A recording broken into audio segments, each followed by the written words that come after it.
Cuando la Unión Soviética estaba librando una guerra contra la práctica del judaísmo y todo lo que representaba, ¿quién lideró el esfuerzo para defenderlo y mantener viva la vida judía a pesar de la persecución? Y cómo esa misma persona lideró un renacimiento del estudio judío en Estados Unidos y ayudó a cerrar la brecha entre los Hasidim y la ortodoxia tradicional y ayudó a impulsar el imperativo de unirse en torno a Israel. Hoy en Think Twice examinamos el significado de la vida del sexto Lubavitcher. Brivy, una figura que en las últimas décadas ha sido eclipsada por su sucesor, pero que sin embargo fue una figura fundamental en la historia judía del siglo XX, con el autor de una nueva biografía.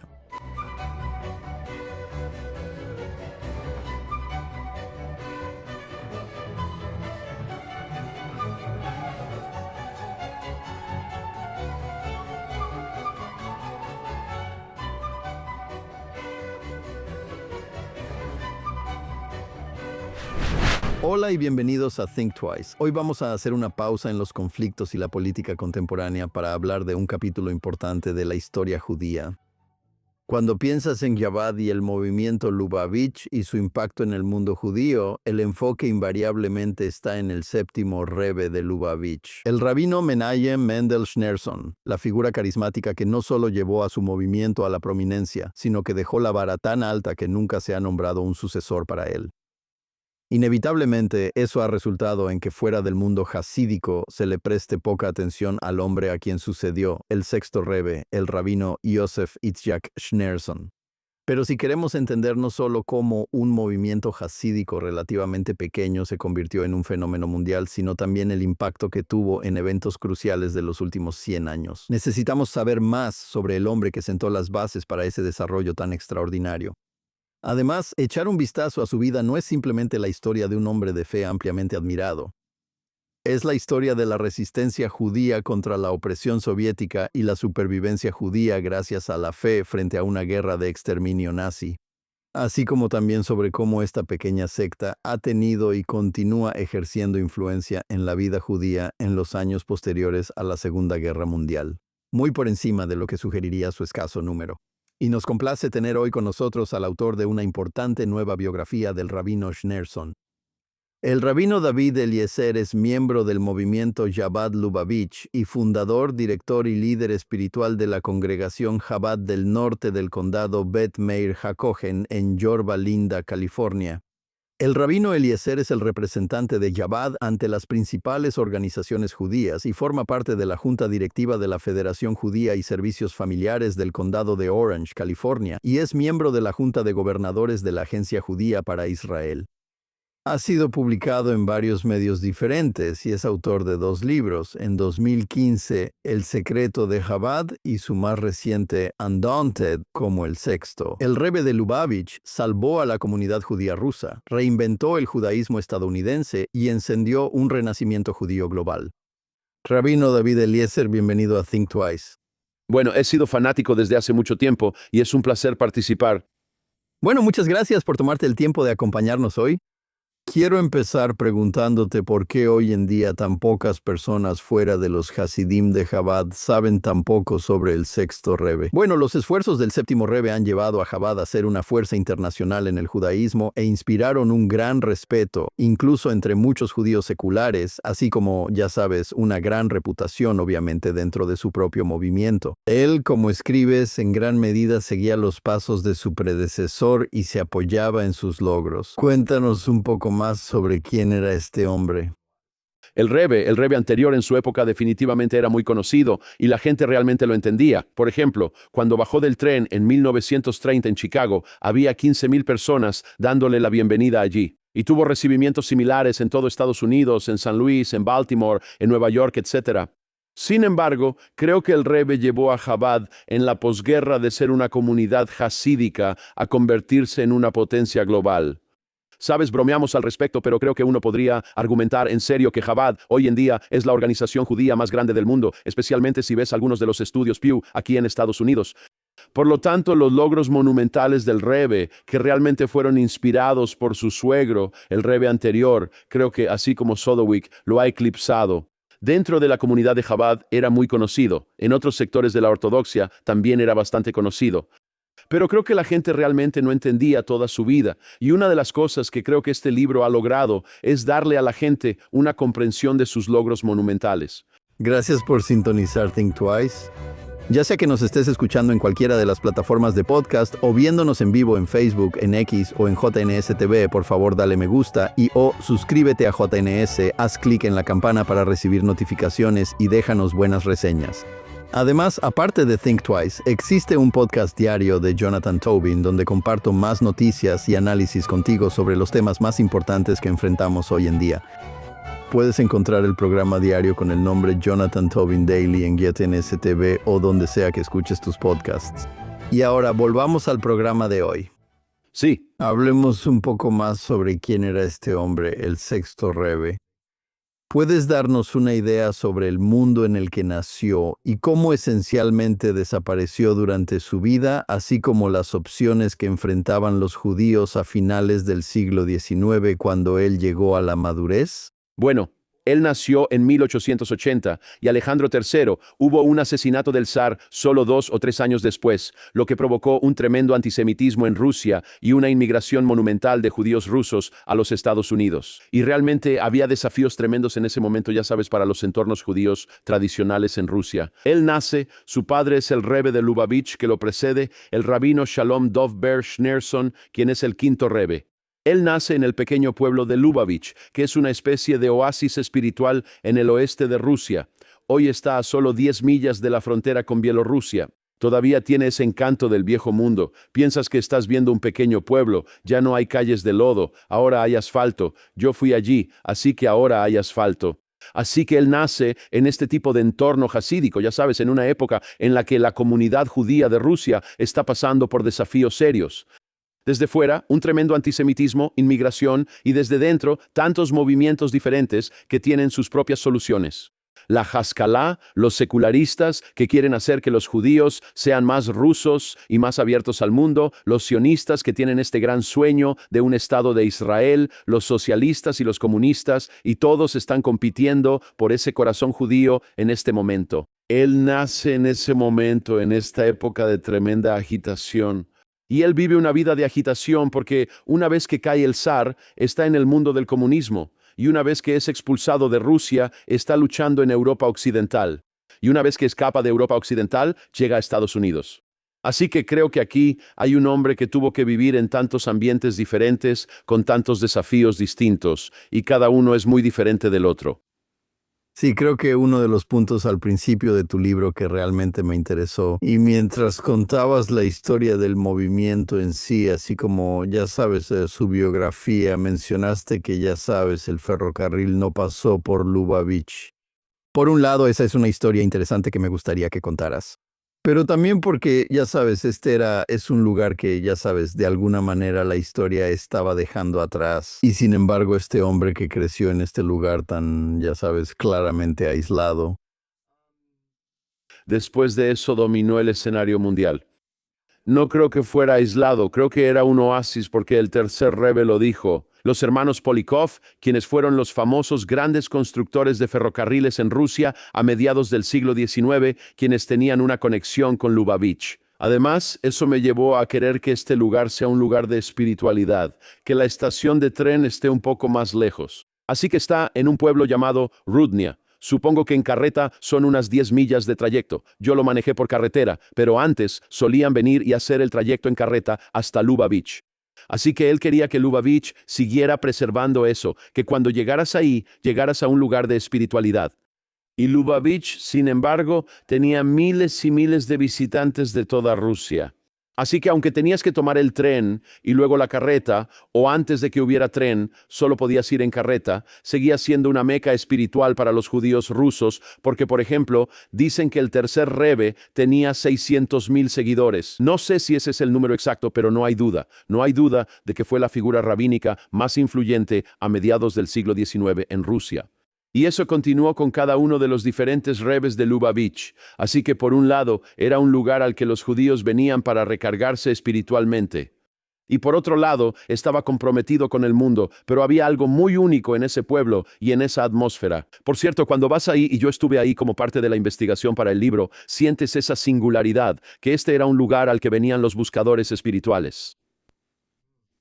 Y ahora, cuando él tenía 30 y tantos años, ocurrió este tremendo cataclismo de la Primera Guerra Mundial. A menudo se olvida ahora debido a los eventos aún más horrendos que seguirían para la comunidad judía europea. La Primera Guerra Mundial también fue un cataclismo para la comunidad judía de Europa del Este. ¿Cómo impactó específicamente al movimiento Lubavitch y cómo quedaron atrapados los judíos en la lucha entre los imperios alemán y ruso? Bueno, claro, el imperio alemán y el imperio austrohúngaro. También. Los alemanes invadieron Rusia y Lubavitch estaba en el oeste de Rusia. Así que su padre, quien tuvo un encuentro muy extraño con el Kaiser hace algunos años, los dos, el padre y el hijo, el quinto Rebbe y el Rebbe anterior, estuvieron en Berlín en algún momento y estaban en algún tipo de evento público donde apareció el Kaiser. Y el Kaiser notó a dos rabinos en la sala del teatro. Era un teatro al aire libre o un teatro cerrado y se volvió hacia un asistente y unos momentos después ellos fueron desalojados. Y su padre, el quinto Rebbe, le dijo a su hijo, «Tenemos que dejar Lubavitch. Él va a invadir porque incluso entonces vi que este hombre era malvado y no podemos estar en el mismo lugar que él». Así que en 1950... Puedo intervenir. Eso es interesante porque muchos judíos rusos que vivían bajo el dominio ruso asumían que los alemanes debían ser mejores, ¿correcto? Y de hecho los rusos desconfiaban de los judíos porque asumían que ellos pensarían que los alemanes eran mejores. Vivían con un poco más de libertad, ciertamente, que en Rusia, por lo que pensaban que se alinearían con el Kaiser. Sí, claro, pero él lo veía en el Kaiser. Había ido a Alemania numerosas veces para recibir atención médica y vio algo en el Kaiser espiritualmente que un judío santo puede ver y que otras personas no percibían. Él dice, necesito irme de Lubavitch porque él está invadiendo. Y así, en 1915, donde el pequeño pueblo de Lubavitch fue la capital de Chabad por más de un siglo, 102 años ellos dejan Lubavitch para nunca regresar.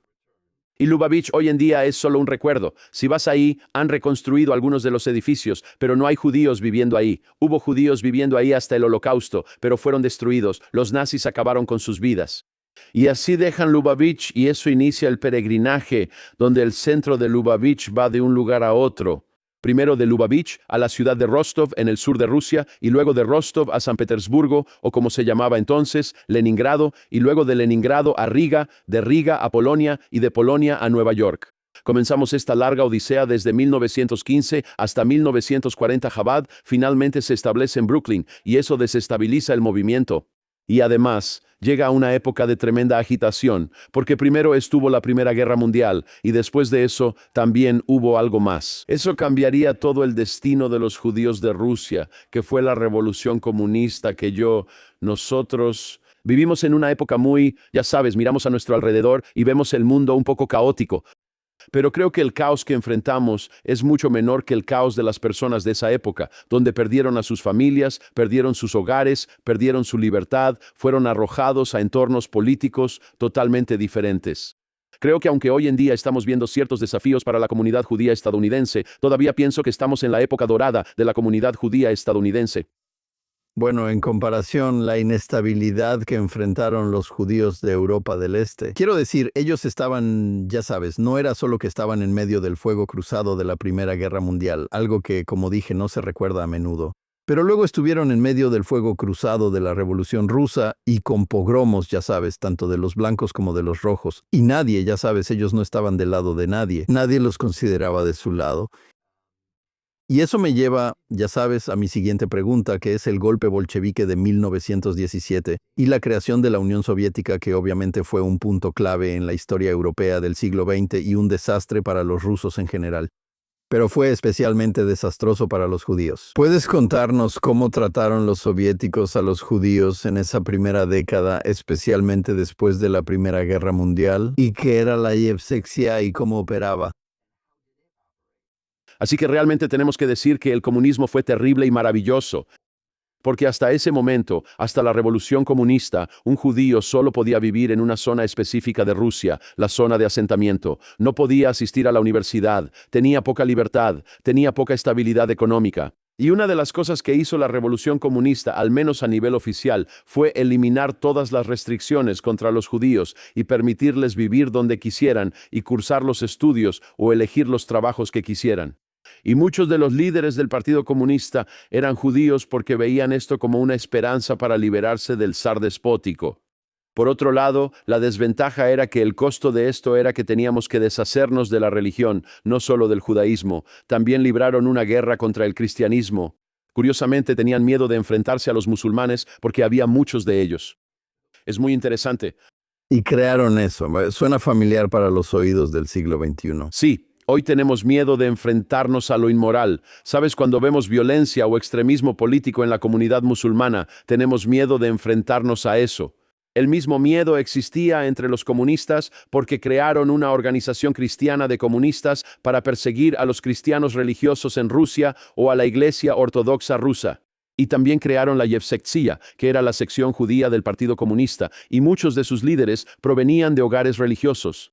Y ellos libraron la guerra contra el judaísmo en Rusia para destruirlo. Y simplemente cerraron todas las escuelas judías, crearon su propio sistema escolar judío, donde estudiaban en yiddish y aprendían sobre Karl Marx en lugar de Moisés. Y crearon y trataron de acabar con todos los oficiantes religiosos tanto como pudieron y de negarles a los judíos el derecho de vivir sus vidas como judíos religiosos. Y esto preparó el escenario para probablemente una de las batallas más importantes en la vida del Rebbe anterior, donde todos los grandes líderes rabínicos se van de Rusia y él se queda comprometido con el bienestar de cada judío en el país y de enfrentarse a los comunistas. Ahora, cuéntanos, ¿cómo luchó el Rebbe y qué tan exitosos fueron sus esfuerzos para defender el judaísmo en una época en que estaba bajo asedio? Y a diferencia de décadas después, ya sabes, para aquellos de nosotros que crecimos, durante el movimiento por los judíos soviéticos, los judíos en la Unión Soviética estaban en gran medida aislados y sin apoyo de los judíos en el extranjero, especialmente la gran cantidad de ellos que eran de izquierda y que apoyaban a los soviéticos o al menos tenían la impresión de que eran mejores que sus predecesores zaristas. Entonces, ¿por qué deberíamos involucrarnos? Bueno, lo que hizo fue operar tanto a nivel público como privado. Creó un comité de rabinos que era la cara pública del judaísmo en Rusia. Y más allá de eso, en 1924 reunió a 9 de sus hasidim más cercanos e hicieron lo que en hebreo se llama un chesas bris, que era un pacto hasta la muerte para mantener vivo el judaísmo en Rusia. Ahora, muchos de estos individuos, algunos de ellos se fueron, ya sabes, hay un viejo chiste entre los hasidim. Cuando crecí en la yeshiva, teníamos a estos viejos hasidim que todos fueron a Siberia y decían, bueno, du es Jeben Notzbeyar, tú solo estuviste 2 años en Siberia, eso era solo una mitzvah normal, yo estuve 10 años en Siberia, esa es la verdadera mitzvah. Entonces, lo que hicieron fue crear un sistema secreto clandestino en Rusia, que básicamente dirigía escuelas judías, sinagogas, estructuras comunitarias, mikvés, lo que fuera necesario, apoyo financiero, para mantener viva, aunque fuera apenas, la vida judía en Rusia. Ahora, sin duda, no llegó a cada judío ruso. Pero lo que hizo fue crear un sistema educativo que siguió funcionando. Una vez escuché un discurso increíble. En 1994 asistí a un acto conmemorativo por el Rebbe de Lubavitch, en Tel Aviv, solo 30 días después de su fallecimiento. Y el orador principal fue Yitzhak Shamir, en ese entonces el ex primer ministro de Israel. Y él se levantó y dijo que en los años 50 yo estaba en el Mossad, en el servicio secreto israelí, y decidimos acercarnos a la comunidad judía rusa. Y descubrimos que en cada ciudad y pueblo de Rusia había una red secreta dirigida por el Rebbe de Lubavitch en Nueva York. Esa red duró hasta la caída de la Unión Soviética. Y si vienes a Rusia hoy, quiero decir, el 90% de la vida judía en Ucrania, en Rusia y en toda la ex Unión Soviética está dirigida por Chabad, porque esa red secreta siempre existió. Pasó por momentos altos y bajos, y eventualmente surgió para convertirse en el renacimiento de la vida judía que vemos hoy en la ex Unión Soviética, así que sobrevivió. Muchas personas fueron asesinadas. Cuando fui a estudiar a la yeshiva en Israel, algunos de nuestros principales maestros habían sido arrestados, ya sabes, y no porque estuvieran involucrados en actividades ilegales, sino porque estaban educando a niños judíos, ayudando a que personas judías escaparan de Rusia. Y ellos, por cierto, sirvieron como poderosos modelos a seguir para nosotros, mi generación, de sacrificio personal, así que él creó la red secreta. Fue financiada en gran medida por judíos del extranjero. Él trató de conseguir más apoyo del extranjero, luchó con ese tema, pero intentó asegurarse de que en cada ciudad y pueblo de Rusia hubiera infraestructura judía, y así fue durante todo el periodo de la Unión Soviética, y todo se hacía con gran sigilo. Sí, él mismo fue arrestado más de una vez, creo, como mencionas en tu libro. Fue arrestado 6 o 7 veces y culminó en 1927 cuando fue arrestado y sentenciado a muerte. Y eso finalmente fue cancelado debido a la presión de la comunidad judía mundial y fue exiliado, y finalmente fue liberado. Y gracias a un gran esfuerzo diplomático se le permitió salir de Rusia en 1927. Él estaba debatiendo si debía irse o no, pero realmente se enfrentaba a la muerte o a salir de Rusia e intentar organizar desde fuera de las fronteras de Rusia una red secreta dentro del país, y tomó esa decisión. Él estaba en mal estado de salud. O sea, esto era, ya sabes, hablas mucho en el libro sobre, ya sabes, sus problemas de salud. Ser el líder de un movimiento clandestino bajo persecución activa de un gobierno totalitario, ya sabes, es una tarea abrumadora incluso para una persona muy saludable. Pero para una persona que realmente, ya sabes, que estaba sufriendo serios problemas de salud, eso debió haberlo hecho aún más difícil. Su salud empeoró mucho con el paso de los años. En 1932 le diagnosticaron esclerosis múltiple, EM. Pero creo que lo más intrigante es que, aunque tuvo problemas de salud mientras estuvo en Rusia, no eran tan graves como después de que salió de Rusia. Lo que creo que es más intrigante es que cuando llegó a Estados Unidos en 1940, con una actitud revolucionaria, iba a cambiar la comunidad judía estadounidense. Se baja del barco, tiene problemas para hablar, está en una silla de ruedas y pone en marcha una transformación en la comunidad judía estadounidense en los últimos 10 años de su vida que es realmente radical e increíble. Y el hecho de que lo haga con todos esos problemas de salud y esos desafíos médicos, y que también esté tratando de salvar a tantas personas en Europa como pueda. Al mismo tiempo, creo que son más intrigantes los desafíos de salud que tuvo en la última parte de su vida que los que tuvo cuando estaba en Rusia. Pero en Rusia él está enfrentando la muerte. Y él se enfrenta a los comunistas sin absolutamente ningún miedo, lo cual, por cierto, siento que ha creado una cultura muy interesante en Chabad. Todos saben que cuando algo tiene que hacerse, los rabinos de Chabad, no digo que sean perfectos ni que siempre lo hagan, pero los rabinos de Chabad, los hijos del Rebbe, pero dentro de esta comunidad hay una verdadera cultura de autosacrificio por el prójimo y la disposición de ir a lugares. Digo, ¿quién más está dispuesto a vivir en Mauricio o en cualquier lugar del mundo? Sí, o a donde sea que vayas. Todos saben que si estás ahí y estás atascado, si estás en Machu Picchu, en Sudamérica o donde sea que estés, Chabad está ahí. ¿De dónde viene esto? De una cultura de autosacrificio. ¿Y quién creó esa cultura? Él lo hizo en Rusia, porque él y sus seguidores arriesgaron sus vidas y crearon e inculcaron dentro de Chabad esta idea. Que cuando se trata de trabajar por el avance del pueblo judío, cuando se trata de defender a los judíos, de defender el judaísmo, de defender a Israel, que debemos ser sin complejos, no debemos tener miedo y no vamos a dejarnos intimidar por nadie. Y siempre pienso para mis adentros, cuando mi maestro en la yeshiva pasó 9 años en Siberia y yo tenía dificultades, ya sabes, todos tenemos dificultades. Llegué a un vecindario suburbano en el condado de Orange para desarrollar un centro Chabad que, gracias a Dios, resultó ser un éxito, pero pasamos por muchos años difíciles. Y siempre pienso para mí mismo, ¿cuál es mi dificultad, sabes? Recaudar algo de dinero o lo que sea que tuve que enfrentar comparado con ser enviado al Gulag. Y creo que esto creó una cultura en Chabad que realmente ha impactado a la comunidad judía mundial. Sí, definitivamente te da perspectiva. Ahora, una de las historias secundarias interesantes que aparece en tu libro, especialmente en la historia antes de la Segunda Guerra Mundial, o incluso durante ella, es la relación a veces armoniosa y a veces conflictiva entre Chabad y el Comité de Distribución Conjunta, o el Joint, que en ese entonces y todavía hoy es una fuente principal de ayuda filantrópica judía para comunidades judías en peligro alrededor del mundo. ¿Cuáles eran los puntos de tensión entre Chabad y el Joint antes de la Segunda Guerra Mundial?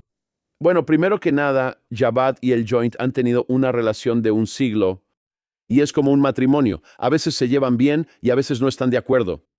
Pero aunque el Rebbe anterior tuvo desacuerdos profundos con el Joint durante los años 20 y 30, nunca los criticó públicamente. Solo lo hizo en privado porque siempre veía el valor en las cosas que hacía el Joint. Y también tuvimos, ya sabes, hoy en día en Rusia, creo que realmente después, y con la caída de la era comunista, hubo mucha competencia en Rusia sobre quién se convertiría en la organización dominante. ¿Qué va a pasar? Creo que también hubo entonces algunas tensiones con el Joint, que realmente ya se han calmado y ahora trabajamos en cooperación con ellos.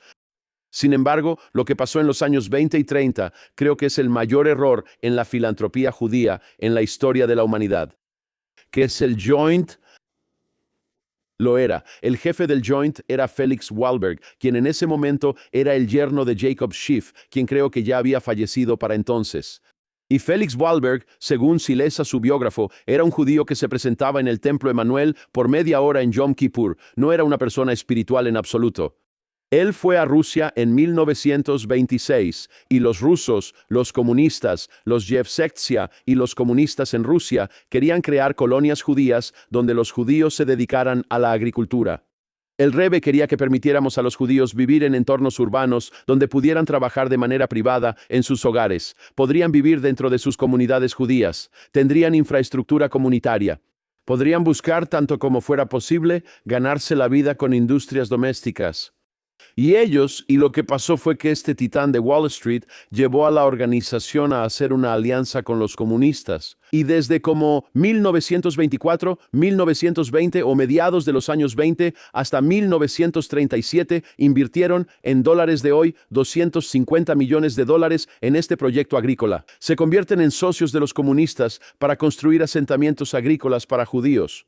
Donde llegas, no hay sinagoga, no hay escuela, no hay estructura comunitaria, tratando de convertir a los judíos en buenos comunistas. Y termina mal porque en 1937 Stalin, que traicionó a todos, también traicionó al JTC y había 200 trabajadores del JTC en Rusia y fueron exiliados, asesinados o encarcelados. Así que lo esconden aquí en Estados Unidos porque su reputación se va a ver muy mal. Ya sabes, ¿qué pasó con toda nuestra gente? Y para mí es un poco impactante porque nunca olvidaré las muertes por terrorismo que tuvimos en Mumbai, que realmente nos sacudieron hasta lo más profundo. Y aquí el Joint perdió a 200 personas y lo encubrieron. Ahora, resulta ser, realmente es una historia impactante. Y él llega a Estados Unidos en 1929, 1930, y su objetivo principal es que ha estado tratando con los líderes del Joint en Europa, quienes todos lo respetan mucho. Y como uno de ellos escribe en un informe a los líderes en Estados Unidos, el Rebbe es el único que sabe cómo hacer llegar cosas a Rusia. En otras palabras, dinero, organización, logística. Él lo ha logrado. Si quieres asegurarte de ayudar a un judío en algún pueblo de Rusia, dale el dinero al Rebbe en Riga, en Letonia, y en unos meses estará en Rusia y esa persona tendrá el dinero.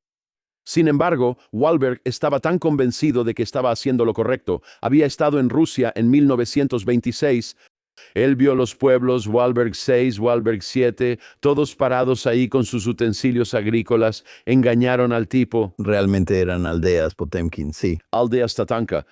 Y al final, de manera muy interesante, hay un periódico, no sé si lo recuerdas, yo lo recuerdo de niño, se llamaba Soviet Heimland, era un periódico de propaganda soviética. Y en los años 50, escribió, las colonias judías están muertas, fracasó. Así que el Joint gastó 250 millones de dólares en un experimento fallido. Del otro lado, 250 millones de dólares de los años 20 y 30. Sí, en los años 20 más dinero ¿cómo fue eso? hoy equivale a 250 millones de dólares. Pero por otro lado, cuando 1000 Hasidim escaparon de Rusia después de la guerra, ¿quién estuvo al lado de Chabad y quién estuvo ahí para ayudar a que estas personas se establecieran y se mudaran por todo el mundo? Fue el Joint. Cuando Chabad creó un sistema escolar en Marruecos a partir de 1950 que eventualmente tuvo decenas de miles de estudiantes, ¿quién fue el principal socio de Chabad? Fue el Joint. Y en muchos otros esfuerzos fue así. Así que, aunque el Rebbe tenía un profundo desacuerdo con ellos, nunca lo expresó públicamente. Siempre lo hacía en privado porque siempre escribía, el Joint está haciendo cosas buenas. No estaba de acuerdo con Wahlberg. Y Wahlberg, que venía de un punto de vista muy secular, veía al Rebbe con gran desdén. Tenemos cartas de Wahlberg. No confío en él, ¿sabes? Y ni siquiera creía que hubiera antisemitismo en Rusia. La percepción de los líderes del Joint en Estados Unidos sobre la realidad en Rusia era simplemente impactante. Él no fue el único que fue a Rusia, ¿sabes? Y que pensó que había visto el futuro. Es el futuro. Y sabes, pero... Pero lo que pasó fue esto, creo, fue un capítulo muy oscuro en el Joint, que de hecho eventualmente fue documentado por el historiador del Joint. Nunca he visto un memorial para todas las personas que fueron asesinadas. Pero al mismo tiempo, la relación con Chabad en la era posterior a la guerra, en Marruecos y en muchos otros lugares, y hoy en día en el Joint, ya sabes, somos el actor principal en la vida judía en la ex Unión Soviética. La organización tiene centros, es menos de lo que solía ser hace 20, 30 años, pero realiza una labor muy importante, y en muchas de estas comunidades colaboramos con el Joint y trabajamos junto a ellos. Así que es como una relación larga, es como una familia, una mishpacha. No nos llevamos bien durante algunos años, luego nos llevamos de maravilla, y ahora estamos tratando de llevarnos bien. Así que eso es pero creo que aquí hay una lección para nosotros los filántropos judíos que realmente necesitan pensar en dónde están poniendo su dinero. Y hoy en día, y no hay duda de eso, existe cierto prejuicio hacia Chabad, que no todos en la comunidad judía, especialmente los más seculares, quieren apoyarnos, aunque en muchas áreas somos una potencia en la vida judía. Mira la vida judía en los campus hoy. El éxito de Chabad es increíble. Y mira, si vas a Ucrania, he estado ahí 2 veces desde que empezó la guerra. Las federaciones judías han apoyado mucho el trabajo que hemos estado haciendo en Ucrania. Y la gente empieza a darse cuenta de que, ya sabes, somos el actor principal en estos entornos. Y por eso todavía hay cierta incomodidad entre algunos judíos en el sector más liberal de la comunidad judía, y lo entiendo. Tal vez filosóficamente no estén de acuerdo con nuestro sistema de valores y nuestra ideología, pero deberían mirar de verdad y decir, está bien, queremos hacer el trabajo. ¿Es Chabad realmente quien está capacitado para hacer ese trabajo? Porque Y eso es. todavía estamos, creo, luchando contra ese prejuicio en algunas partes del mundo judío. Pero me identifico con la historia judía estándar y ciertamente es muy interesante, una historia judía famosa, nada nuevo. Correcto. Ahora, avanzando en la historia de su vida, de la vida del Rebbe, una vez que el sexto Rebbe salió de Rusia, se quedó en Europa durante la década de 1930, aunque visitó Estados Unidos. Él visitó, ya sabes, lo que en ese entonces era Palestina. Pero a medida que los dos movimientos totalitarios, el comunismo y el nazismo, aumentaban gradualmente su opresión contra los judíos. ¿Cuáles eran sus objetivos entonces y qué tipo de éxito tuvo al revivir el judaísmo en ese período en Polonia que antes del Holocausto era hogar de millones de judíos? Era el centro más grande de la vida judía en el mundo. Correcto, no hay duda. Pero mira, él llega a Polonia y no sigue la agenda del resto del mundo jaredí. El mundo jaredí está alineado políticamente con el Gush Emunim. Chabad históricamente siempre ha mantenido la postura de no involucrarse políticamente.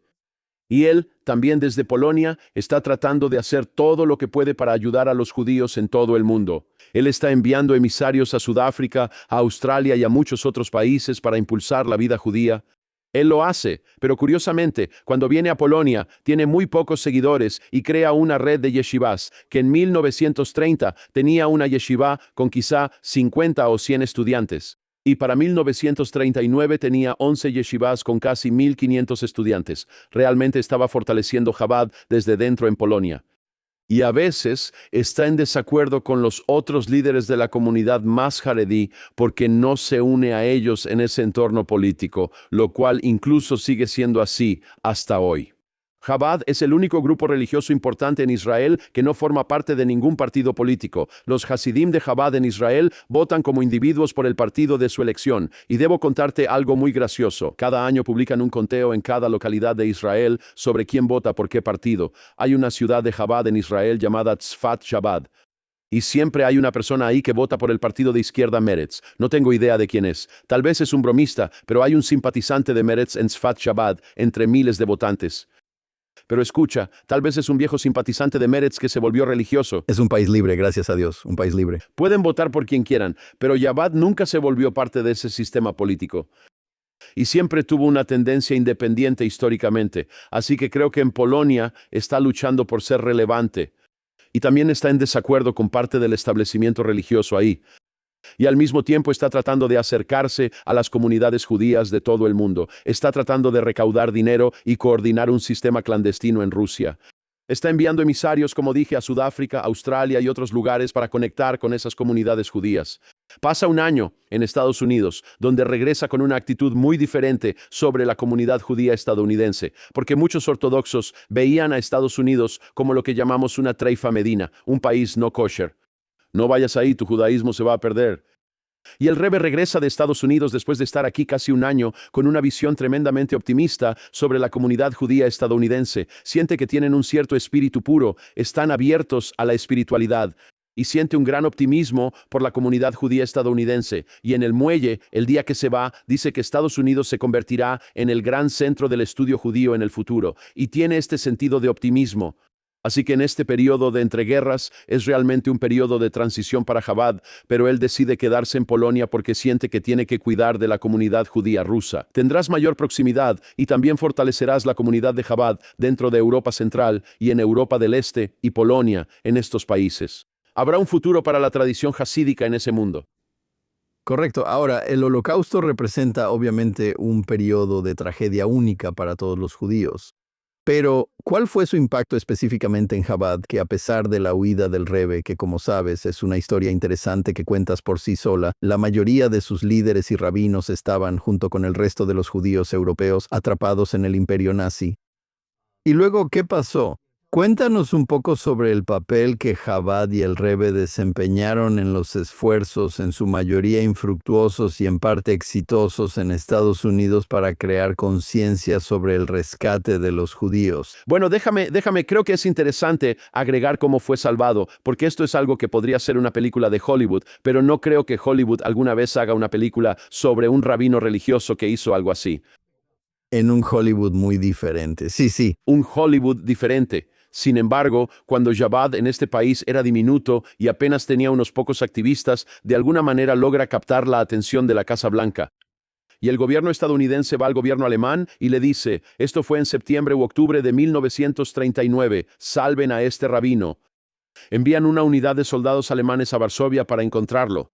Y los alemanes quieren hacerlo porque piensan, ¿sabes qué? Si Estados Unidos está contento con nosotros, tal vez, ya sabes, la guerra, no sabemos qué va a pasar, ni siquiera sé si sabían dónde estaba la guerra. Sí, y es importante recordar que cuando Polonia es conquistada, Estados Unidos todavía es neutral. Estados Unidos no entra en la guerra hasta 2 años después. Estados Unidos no entra en la guerra hasta 2 años después. Así que en este momento, Alemania piensa que si le hacemos un favor a los estadounidenses, seguirán siendo neutrales en ese momento.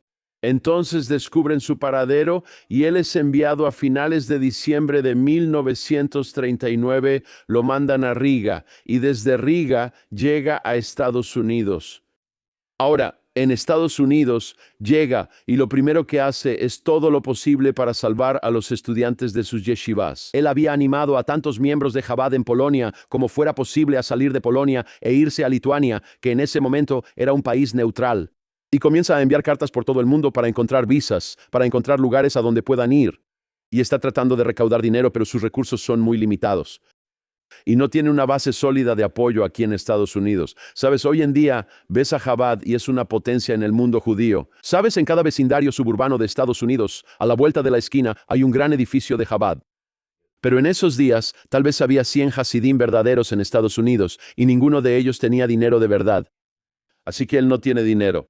Y aunque Chabad había llegado a altos niveles del gobierno estadounidense para salvar al Rebbe, eso no se tradujo en influencia política de ningún modo. Fue algo aislado. Hubo algunas figuras clave en la Casa Blanca de Roosevelt que decidieron que querían salvar a este rabino. Después ya no les interesó, así que él no tiene influencia política, tiene pocos recursos financieros. Y en ese primer periodo hace todo lo que puede para salvar a la mayor cantidad posible de estudiantes. Pero realmente está desmoralizado porque siente en ese momento, y lo expresa en una larga carta de 1943, que los políticos no nos están escuchando. Y en el pasado, escribe, los judíos siempre podían abogar ante políticos que intentaban ser receptivos. Los medios no están interesados en lo que tenemos que decir. Los líderes judíos son bastante impotentes. Y sabemos, si miras, sabes, no hay duda, como escribe Rafael Medoff, que Roosevelt saludó efusivamente al líder judío más importante de la época, Stephen S. Wise, quien carecía del valor para enfrentarse y organizar a la comunidad judía estadounidense para plantarse ante la Casa Blanca. Eso realmente era. Ellos querían librar la guerra y no salvar a los judíos. No querían bombardear Auschwitz. No querían hacer las cosas necesarias que lo lograrían. Así que el Rebbe está extremadamente frustrado porque no tiene el poder y no tiene el dinero, no tiene la influencia, hace todo lo que puede para salvar a cualquier persona. Cuando se entera de que hay judíos que conoce que están en campos de refugiados en Australia, les escribe a sus seguidores en Australia, por favor, vayan a cuidarlos. Cuando encuentra refugiados estadounidenses en el norte, en el Saguaro, envía a sus seguidores para que los cuiden. Todo lo que puede hacer, lo hace, pero está extremadamente limitado. Además, no está bien de salud, está en una silla de ruedas, no tiene movilidad, realmente no puede viajar. Curiosamente, apoya la famosa marcha en Washington en octubre de 1943, a la que envía a un grupo muy distinguido. Pero él mismo no puede ir porque físicamente es incapaz de viajar hasta allá. Pero envía a un grupo muy distinguido, envía a 4 de sus, ya sabes, Hasidim, muy respetados para representar a Chabad en esa marcha, lo cual resulta ser el catalizador para la Junta de Refugiados de Guerra, que empieza a cambiar el destino y salva a muchos judíos en Europa. Pero creo que hizo todo lo que pudo dentro de su contexto, pero debido a su incapacidad para hacer cosas a nivel político, también lo dice. Es un momento en el que tenemos que responder espiritualmente, rezando, aprendiendo más Torah y volviéndonos a Dios. La respuesta judía clásica en momentos terribles de tragedia y crisis es que debe haber reflexión espiritual, así que él pidió eso también en este momento. Pero él logra salvar a un grupo de sus estudiantes que terminan en Shanghái. Casi 50 de ellos terminan en Shanghái. Algunos de ellos llegan a Canadá antes de la guerra. Pero él siempre está buscando qué puede hacer. Quiero contarte una historia muy interesante que creo que es muy intrigante sobre él. En enero de 1941, un grupo de estudiantes de la Yeshiva Tels, que es una yeshiva famosa en Europa, todos tenían pasaportes británicos, terminan en, creo que es Brisbane o Adelaida, terminan en Australia. Cuando los australianos los ven ahí, sabes, era un país de la Commonwealth británica, así fue como llegaron ahí. Habían viajado a lo largo de toda Rusia hasta China. Estados Unidos no entra a la guerra hasta diciembre del 41, esto es enero del 41, y terminan en Australia. Los judíos locales australianos, ¿sabes? No había escuelas judías diurnas en Australia en ese entonces, había rabinos ortodoxos, pero eran tranquilos. Ellos no combatían la pérdida de religiosidad de sus miembros, así que los judíos locales dijeron, ¿saben qué? Ustedes realmente deberían ir a Estados Unidos, nosotros pagaremos su pasaje. Así que todos los estudiantes de la Yeshiva Tels escribieron cartas al director, el Rosh Yeshiva, de la Yeshiva Tels, que había venido de Europa. Él ya estaba en Estados Unidos. Su nombre era Rabbi Eliezer Bloch, un gran erudito de la Torá. Consiguen los visas para Estados Unidos, y consiguen las visas y van a Cleveland, donde reconstituyeron la Yeshiva Tels que existe hasta hoy. Había un estudiante de Chabad en ese grupo. Su nombre era Jaim Gutnick y provenía de una familia de Chabad, así que le escribe una carta al Rebbe en Brooklyn y le dice, mándame una visa. Y el Rebbe le envía una respuesta. En enero del 41 después de la guerra, los refugiados vendrán a Australia y tú necesitas quedarte ahí para crear un lugar de Torá y enseñarles sobre Dios y fortalecer el judaísmo. En ese momento, Hitler está en su posición más fuerte en Europa. La gente ni siquiera, Roosevelt aún no está ayudando a Churchill de la manera en que él quisiera. Inglaterra está luchando la batalla del Blitz. Y el Rebbe está diciendo que habrá refugiados llegando a Australia después de la guerra. Y si vas a Australia hoy, una de las familias rabínicas más prominentes, el jefe del tribunal rabínico, el jefe de Kashrut en todo el país, es la familia Gutnick, que terminó siendo una de las más prominentes, uno de los rabinos más destacados de su tiempo en Australia. Y sus hijos, nietos e incluso bisnietos continúan ese legado hoy en día. Pero esta era la visión de un Rebbe, que él veía no solo lo que estaba sucediendo en ese momento, sino también lo que iba a suceder en el futuro. Así que lo planteo ahora.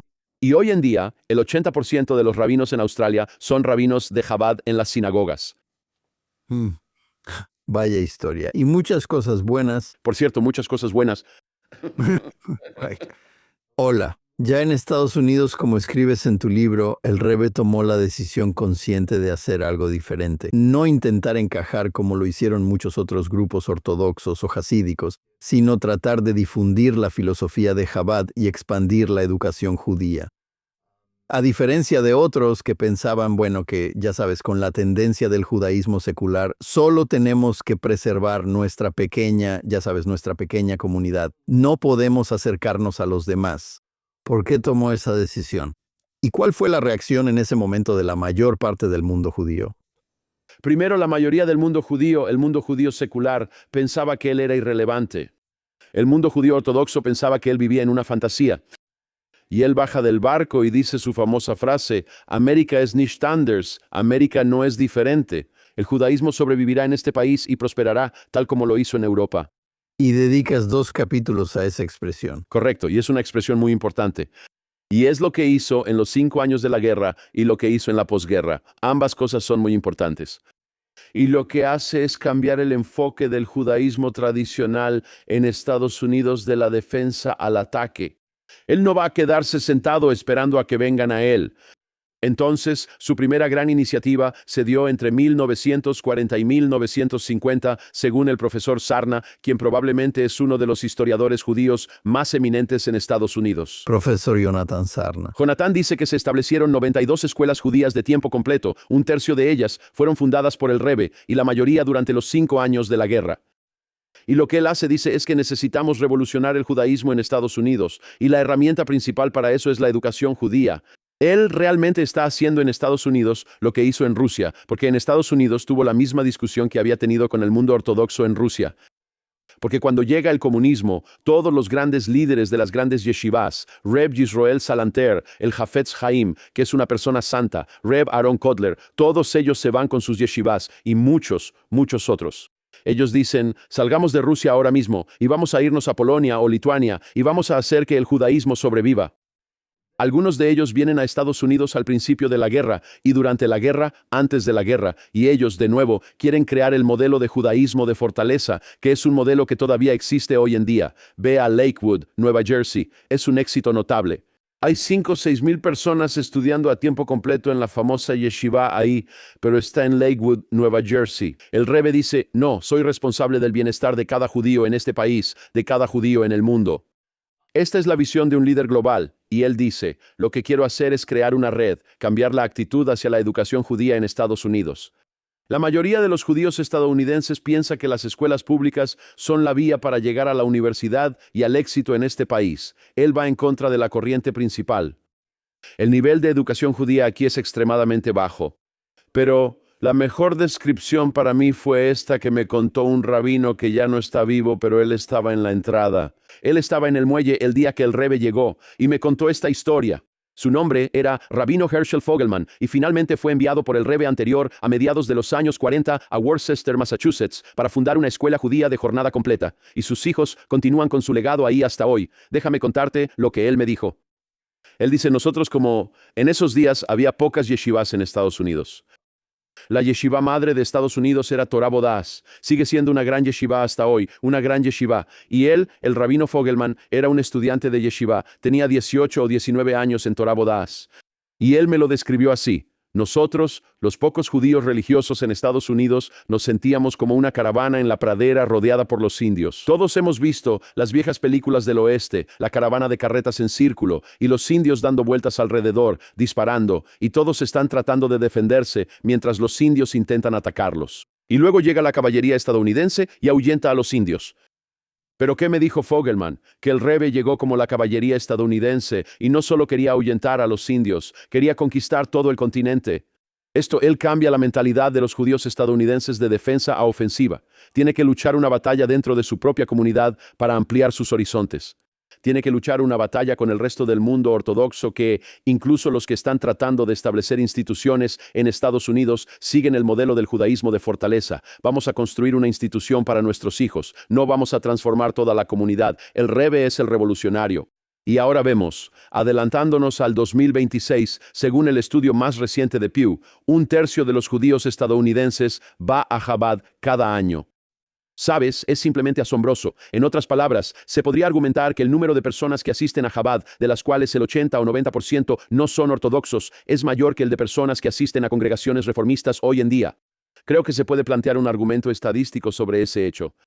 Una declaración aún más sorprendente. Y también muestra cómo las viejas formas en que nos dividimos y nos identificamos por afiliación ya son algo obsoletas en este punto. Absolutamente. Y estamos viendo que, entonces aquí vemos que él baja del barco en 1940, quiere cambiar la dirección del judaísmo estadounidense. Y cuando Chabad decía, si ya viene 1/3, ¿dónde están los otros 2/3? También tienes que hacer que entren por la puerta principal. Pero en este punto, él está cambiando la dirección del judaísmo tradicional en este país. Él no está tratando de decir voy a hacer una gran yeshiva, que sí hay grandes yeshivot y están logrando cosas notables, pero realmente no son relevantes para donde yo vivo, en el condado de Orange, California. Él quiere cambiar la dirección. Él tiene este sentido de optimismo, va a cambiar la dirección, y con recursos limitados, él está en silla de ruedas. Tiene dificultades para hablar. ¿Y cuántos Hasidim tiene él en América? ¿100? ¿200? No estoy hablando de gente que le gusta Chabad del viejo país, sino Hasidim de verdad son muy pocos. Él dice, voy a cambiar el judaísmo americano. Y ahora, cuando miramos hacia adelante, sabes, 80, 90 años después, podemos ver el impacto de esas decisiones, porque lo que realmente hizo el Rebbe fue tomar la batuta que su suegro, el Rebbe anterior, le entregó. Él llevó eso adelante de maneras tremendamente creativas, pero en muchos sentidos simplemente tomó las ideas de su suegro y las expandió, las fortaleció y cambió el destino del pueblo judío. Sí, ese es un punto muy clave y realmente un punto de inflexión en la historia judía estadounidense. Ahora, una de las diferencias clave entre Chabad y algunos de los otros movimientos ortodoxos era su relación con el sionismo. Chabad era un movimiento que tenía, como escribes, lazos muy fuertes con la tierra de Israel mucho antes del establecimiento del Estado de Israel. Pero al igual que muchos otros que eran hostiles al sionismo antes de 1948, estaba en fuerte desacuerdo con los judíos seculares que querían básicamente rehacer la identidad judía en Israel, descartando tanto la fe como la tradición. Pero después de 1948, el Rebbe toma una decisión diferente con respecto al Estado de Israel en comparación con algunos otros en la comunidad religiosa. ¿Qué hizo y qué lo motivó a tomar esa decisión? Primero, Para entender el trasfondo, Chabad, históricamente, como otros grupos religiosos en Rusia, estaba profundamente preocupado por la idea de que la base central de la identidad judía debía ser la Torá y no el nacionalismo secular. Así que esa razón era la oposición al sionismo. De hecho, hay una historia muy interesante. El primer grupo sionista en Rusia se llamaba Bilu, Bet Yaakov Lechu Vinucha, la casa de Jacob, salgamos afuera. Y el cuarto Rebbe, su nombre era Reb Shmuel, quien murió en 1883. Él dijo que discutió con Bilu. El versículo en la Torá dice, la casa de Jacob, salgamos afuera, Beor Hashem, a la luz de Dios. Él dijo, si solo hubieran añadido las dos últimas líneas, yo también me habría unido y habría ido a Eretz Israel. Así que la discusión era sobre el núcleo del argumento, que era la naturaleza de la identidad judía y cuáles son los fundamentos de la identidad judía. Y el sionismo, y en muchos sentidos, eso es lo que quería hacer, cambiar la forma en que los judíos se veían a sí mismos, que tenemos una nación y tenemos un Estado. No necesitamos el judaísmo, y ya no necesitamos la Torá. Sin embargo, hay tres reacciones al establecimiento del Estado en 1947 y 1948. Necesitamos entender cuáles son. El mundo jaredí dijo, ¿sabes qué? Hemos tenido una relación muy mala con el sionismo durante los últimos 70, 80 años.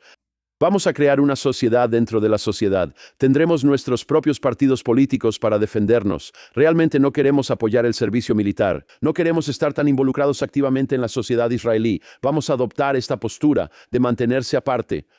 Los sionistas religiosos decían que el Estado es el comienzo del proceso de redención. Y hay una oración por el Estado de Israel donde se dicen las palabras Reshet Tzmichut Gulatenu, el primer florecimiento de nuestra redención. Y ellos veían esto con raíces muy fuertes en la religión. la cual se recita en sinagogas conservadoras, así como por muchos conservadores. Chabad tomó un punto intermedio. Chabad dijo que se mantuvo entre los dos elementos diferentes. Número uno, no estamos de acuerdo con esta idea de separarnos de la sociedad israelí moderna. Así que queremos participar y ser parte de esa sociedad. El Rebbe anterior les dijo a sus seguidores que todos tienen que compartir la defensa del país, que tenemos que ir al ejército. De hecho, hasta que la Corte Suprema, sobre la cual tengo mis propias quejas en Israel, lo destruyó, Ese es un tema que ya hemos tratado en este podcast, seguro. teníamos un acuerdo que era extraoficial durante muchos años. Durante los últimos 20 años fue oficial, donde los estudiantes rabínicos de Chabad, no las chicas, los chicos, asistían a la yeshiva y después iban al ejército. Y hace 2 semanas, el ministro de Defensa israelí lamentó que estamos perdiendo a muchos soldados de alta calidad porque el acuerdo de Chabad fue derogado por la Corte Suprema de Israel. Éramos el único sector jaredí que estaba dispuesto a ir al ejército y hemos perdido a más de una docena de soldados de Chabad, lo cual no los hace más santos que los demás. Al igual que muchos otros soldados que dieron su vida desde que comenzó la guerra, el 7 de octubre, Así que estábamos dispuestos a ir al ejército después, dentro de cierto acuerdo. Queríamos que nuestros muchachos se sentaran y estudiaran en la yeshiva por un tiempo, y tuvimos una muy buena relación de trabajo con el gobierno durante todos estos años. Y queríamos participar activamente en la sociedad israelí, y el punto final era que no íbamos a involucrarnos en la política. En otras palabras, podemos votar como individuos por un partido político, y hay ciertos partidos que buscan ese voto de Chabad, pero Chabad nunca respalda a nadie. Sí se involucró en 2 elecciones en situaciones inusuales, pero eso fue hace mucho tiempo, hace 30 años, y no estamos involucrados en las elecciones israelíes. Tenemos ciertos principios. El Rebbe siempre estaba muy preocupado de que ceder tierras pondría en peligro la seguridad del Estado de Israel, lo cual se basa en el tema de la seguridad, y es algo que trágicamente se ha demostrado muy cierto. Pero nos tomó tiempo, queremos participar activamente en la sociedad israelí. Todavía nos preocupa esta idea de que el nacionalismo secular reemplace la identidad judía, y ese concepto que sigue siendo una preocupación para nosotros. No lo estamos evitando. Pero al mismo tiempo, te voy a decir la estadística más interesante, y esto realmente es impactante. Las Federaciones Judías de Norteamérica hicieron un estudio que publicaron hace un año, aunque no todo se hizo público, sobre el sionismo y la comunidad judía estadounidense, y los números son estos. En el movimiento reformista, el 32% de las personas se identifican como sionistas. En el movimiento conservador es el 55%, en el movimiento ortodoxo es el 65%, y en Chabad, que, de nuevo, esto se refiere principalmente a judíos no religiosos, judíos no ortodoxos que van a Chabad, el 82% dice que son sionistas. Ahora, cuando se reveló este estudio, yo estaba sentado con un grupo de líderes judíos estadounidenses y les dije, ¿cuál es la diferencia entre nosotros y ustedes? Dije, ustedes hablan de Balfour y Hitler, y no Hitler, Dios no lo quiera, Balfour y Herzl. Me equivoqué al hablar. Balfour y Herzl, que tenían ideas nobles, ya saben, querían construir un Estado y todo eso. Y hablamos con los judíos sobre el pacto fundamental de Abraham con Dios, diciendo que la tierra de Israel pertenece al pueblo judío. En otras palabras, la idea de la tierra de Israel es un principio fundamental en la identidad judía que va al mismo centro de nuestra identidad espiritual. Así que, curiosamente, Cosa que los judíos antisionistas de izquierda niegan, junto con otras cosas que niegan. y así, curiosamente, el movimiento que fue antisionista durante muchos años, debido al aspecto del nacionalismo secular, hoy en día es el mayor pilar y base de apoyo en la diáspora para el Estado moderno de Israel. Y eso se basa en estadísticas que no inventé yo, puedes preguntarle a cualquier diplomático israelí. No me importa si está en Perú o en Paraguay, si está en Australia o en Argentina. Él te va a decir en quién pueden confiar en la comunidad judía local para generar apoyo a Israel. Es así. Así que aunque todavía nos incomoda ese elemento de nacionalismo secular, aún así creemos firmemente en apoyar a Israel. Creemos en lo que pasó. En todas estas guerras fue milagroso, y voy a terminar esta idea con una declaración muy interesante. Ahora conmemoramos 50 años desde la famosa incursión en Entebbe, y quiero compartir con ustedes lo que dijo el Rebbe de Lubavitch 1 o 2 semanas después de esa incursión. Él dijo, si hubiera un soldado que nunca, y todos sabemos que los aviones volaron en Shabbat y aterrizaron el sábado por la noche en Entebbe para salvar, ya saben, a los israelíes, a toda la gente que fue secuestrada allí. Y tuvimos la pérdida del hermano de Bibi Netanyahu, y hubo otra mujer llamada Edith Block, creo que su apellido era Block, que fue asesinada, pero todos los demás fueron salvados. Y el Rebbe dijo así, si hubiera un soldado israelí que nunca observó un solo Shabbat en su vida, pero voló en Shabbat para salvar las vidas de las personas en Entebbe, él es, y lo diré en hebreo, Begeder Tzadik Gomor, se le considera una persona santa y como un tzadik, una persona justa. Porque así es como se ve a un soldado israelí que arriesga su vida. Y de hecho tenemos muchos soldados solitarios de comunidades de Chabad en Estados Unidos. Y uno de ellos fue asesinado recientemente, Moshe Yitzhak Katz de New Haven. Fue asesinado. Él estaba en el cuerpo de paracaidistas, era hasídico, con barba, todo el paquete completo, y era de New Haven, Connecticut. Y lleva el nombre de uno de los emisarios pioneros del Rebbe anterior, quien fue enviado a New Haven en 1943 para fundar una escuela judía. Fue asesinado recientemente, hace unos 2 meses, en una batalla en Líbano. Así que pagamos el precio. Estamos dispuestos a defender a Israel. Todavía nos preocupa el nacionalismo secular. No estamos involucrados en la política en Israel. Nos ocupamos de las ideas. Y tenemos más de 1000 instituciones en Israel que fomentan la vida judía en el país de manera política. Sí, así es. Ahora, mi última pregunta.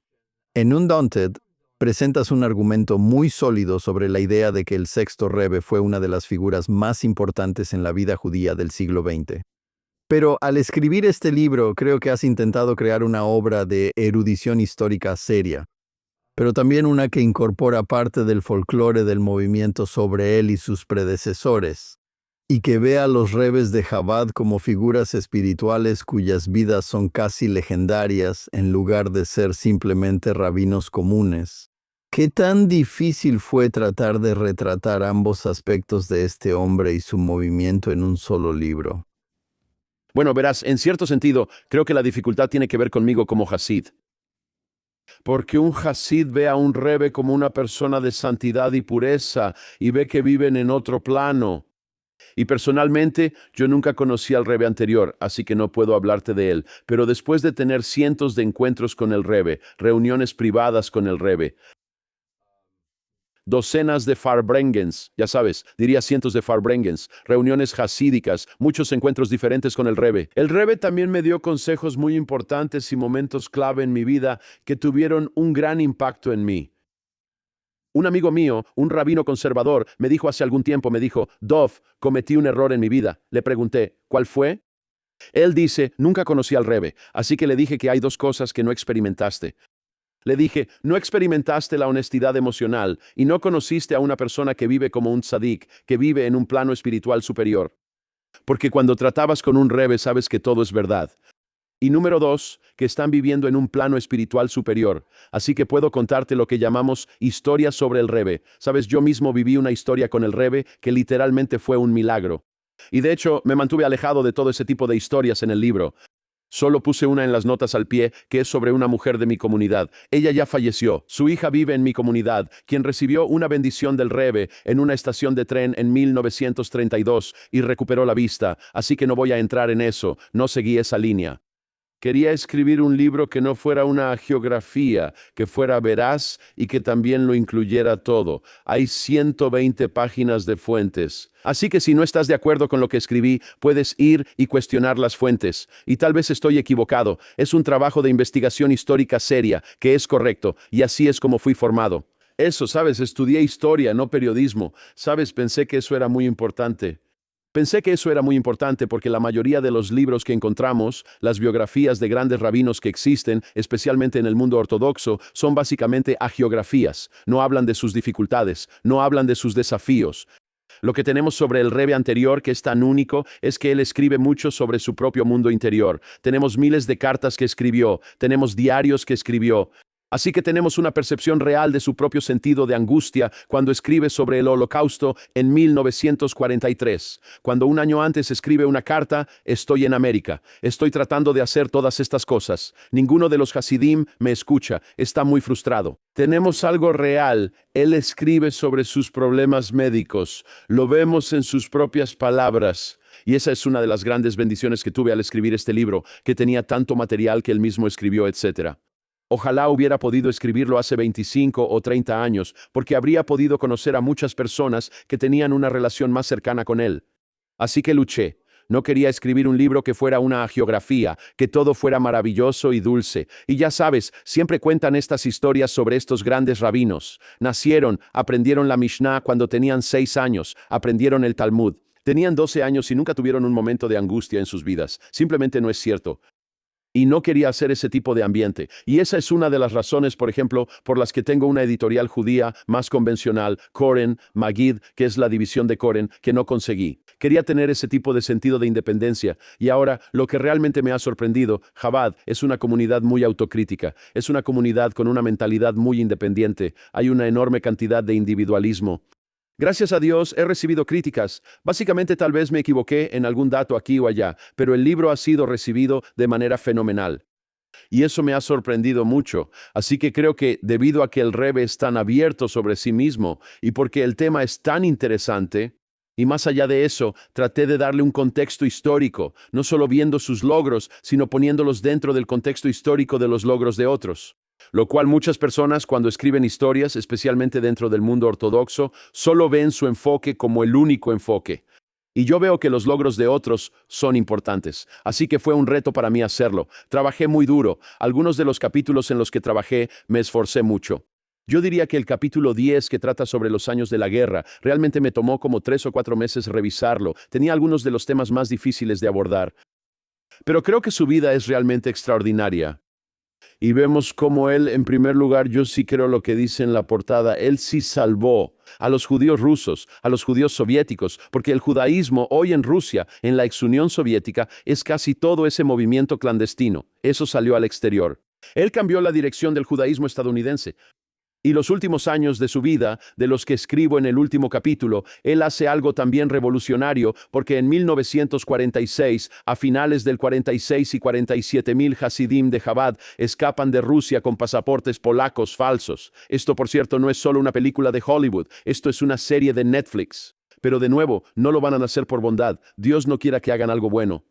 Ahora, ellos escapan de Rusia. Ahora, estas personas han vivido bajo 25, 30 años de opresión comunista, están cansados. Mi hermano fue a Siberia, mi primo fue a Siberia, yo fui a Siberia.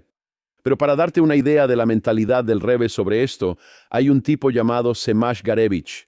Pasó 5 años en una prisión soviética, escapa con su familia de Rusia. Llegan a Alemania y luego está en campos de desplazados, está tratando de llegar a Estados Unidos y finalmente llega a Cuba. Llega allí en 1949, no puede conseguir una visa estadounidense. Le escribe a su tío en Estados Unidos, que es secretario del Rebbe, y le dice, por favor dile al Rebbe que necesito ayuda para conseguir una visa. El Rebbe le envía una nota de regreso. ¿Por qué tanta prisa por venir aquí? Hay tantas cosas que tienen que hacerse en Cuba.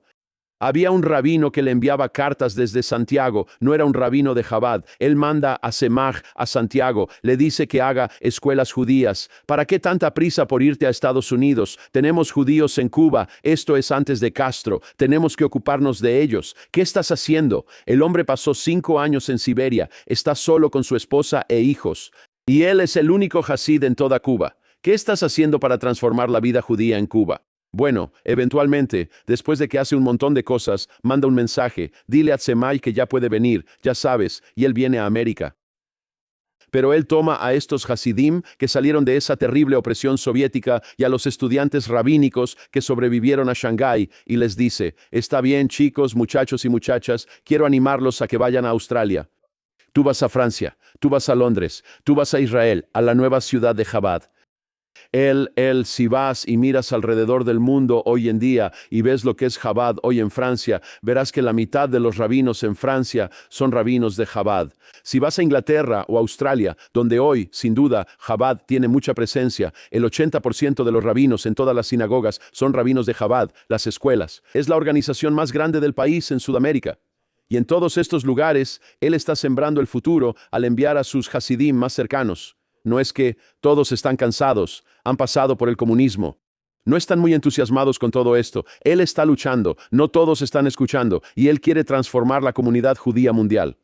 Y su último acto es el más interesante, que es que se dirige a un grupo de estudiantes de Yeshiva en Nueva York, no estudiantes de Chabad, alrededor de las fiestas en 1950. En septiembre del 50, él dice, quiero enviarlos a Marruecos para crear un sistema escolar judío. Estos son estudiantes de la Yeshiva Mir, no quieren ir.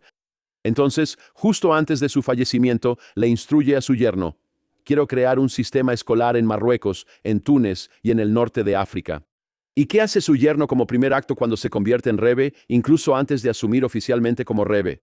Chabad crea una enorme red educativa en los años 50 y 60 asociándose con el Joint, algo que hay que reconocerles, que básicamente le da a muchos judíos en el norte de África, Túnez y Marruecos una educación judía. Así que el último acto en este mundo de un Rebbe hasídico nacido en un pequeño pueblo, en Lubavitch, es asegurarse de que el judío en Meknes, en Casablanca, en Fez, tenga educación judía. Esa es la visión de un líder judío global. Un punto muy importante y un buen cierre. Rabino, muchas gracias por acompañarnos hoy. ¿Cómo pueden nuestros espectadores y oyentes conseguir una copia de Undaunted? Undaunted está disponible en Amazon y en todas las librerías judías. También puedes pedirlo directamente en Barnes & Noble y en donde sea. Ya no hay muchas librerías normales. Esa es la gran tragedia de la vida. Por desgracia, sí. Y el libro está disponible. Y también les animaría a que escriban reseñas en Amazon. Hasta ahora, todas las reseñas han sido de 5 estrellas. Me vendrían bien algunas más. Si quieren criticar, son libres de hacerlo. Pero creo que esta historia es muy importante porque nos habla de defender ideales, también de nuestra capacidad. El Rebbe empoderó a las personas para ser agentes de cambio. Él creía en sus Hasidim, que podían lograr grandes cosas. Y creo que nos enseña a todos la idea de la responsabilidad personal y que todos podemos marcar la diferencia en el mundo. Todo lo que él quería, él y nosotros podemos cambiar el destino judío. Él cambió el destino judío en el siglo XX. Y creo que sus Hasidim continuarán con eso. Solo terminaré con esto. Tengo 2 nietos que en los últimos 6 a 8 meses ambos se han convertido en emisarios de Chabad. Uno en San Francisco, donde trabaja con jóvenes profesionales judíos, y el segundo en Budapest. Se casó con una chica de Budapest que hace lo mismo. Y el hecho de que esta nueva generación de jóvenes rabinos de Chabad de 20 y pocos años y las Rebetzins que van como parejas están llevando a cabo esta misión, que el Rebbe anterior comenzó, que el Rebbe continúa en la siguiente generación, creo que realmente es una reivindicación de los ideales que el Rebbe anterior y el Rebbe nos enseñaron, de autosacrificio, de cuidado, preocupación, de responsabilidad judía, sobre amar a tu prójimo judío y el hecho de que la Torá puede enseñarse con amor a la siguiente generación, donde ellos pueden decidir, tomar esa decisión de conectarse con su tradición y su herencia para darles continuidad. Y el hecho de que tengamos a tantos jóvenes que quieren continuar con este idealismo que el Rebbe anterior comenzó y que el Rebbe continuó, creo que es una declaración extraordinaria sobre el legado que nos dejaron. Bueno, creo que todos podemos decir amén a eso. ¿Qué te puedo decir? Sí. Nietos, uno en Budapest y otro en San Francisco. Bueno, Mazel Tov por sus logros. Y sí recomiendo este libro. Es una parte importante de la historia judía, además de que, como dice el rabino, es una inspiración para las generaciones futuras. También queremos agradecer a nuestra audiencia. Por favor, recuerden escuchar todos los días Jonathan Tobin Daily Edition, que pueden escuchar donde sea que obtengan sus podcasts. Y ya sea que nos estén escuchando en una de esas plataformas o viéndonos en vivo en Facebook, X o en el canal de YouTube de JNS, por favor denle like y o suscríbanse a JNS, hagan clic en la campanita para recibir notificaciones y déjenos buenas reseñas. Por favor, escríbanos a ThinkTwice en thinktwice.org y díganos dónde escuchan o ven el programa y qué opinan al respecto. Y recuerden, sigan leyendo y pensando por ustedes mismos. Y nos vemos de nuevo la próxima semana.